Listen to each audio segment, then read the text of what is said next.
Wala ka ng sabon na panghugas? Ay, nakalimutan ko bumili ng panghugas ng pinggan. Ano ba naman yan? Buti na lang yung bigla miracle tayo. Wala sa loob ko eh. Okay na, walang problema. Ito na lang gagamitin ko. Itong miracle. Sorry naman. Ha? Yan.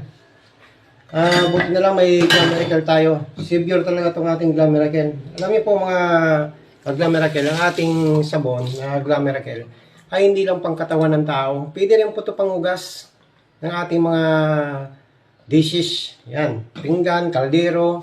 At ang maganda rito ay organic pa. Yan o. Mabula po yan o. Makita nyo. Diba? So, kunti lang ilalagay nyo. O, i-repeat natin. Baka di makita o. Kunti lang niya po. Pwede yung lagyan muna ng tubig. O, yan o. Kunti lang. Pero mabula na po yan. Kasi ang ating miracle ay kumbaga ay organic.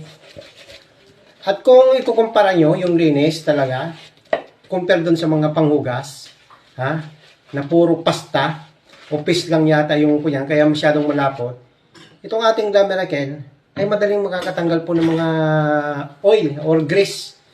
Yan o. Kita nyo naman ang bula na yan. Yan ang kinaganda ng ating miracle. Pang all around po. Isa ito sa, kumbaga, advantage ng ating miracle. Yan, pag naubusan kayo ng panghugas, pwede yung gamitin. At walang makikita dyan na residual or dew or kumbaga yung parang powder na matitira dyan mismo sa glass na inugasan nyo o kaya sa pinggan nyo. Kasi napakaganda po talaga ng sabon na to.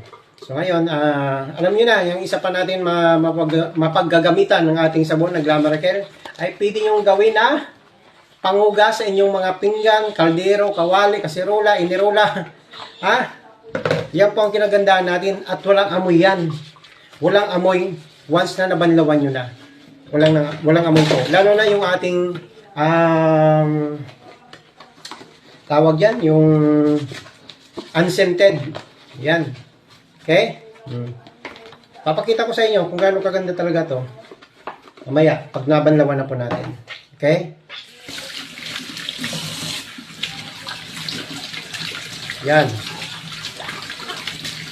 At madaling banlawan po ito. Yan o. Yan o. Oh. Yan o, kita nyo? Oh. Tumutunog pa. Ibig sabihin, nalinis talaga. So, sa mga nasa liblib dyan na po, pag naubusan kayo, ito lang ang ating miracle panghugas. Pwedeng panghugas, panligo, shampoo, toothpaste, lahat-lahat na nandito. 24 in 1. Yan ang hiwaga. Yan ang miracle ng ating miracle. Ito po, maraming salamat.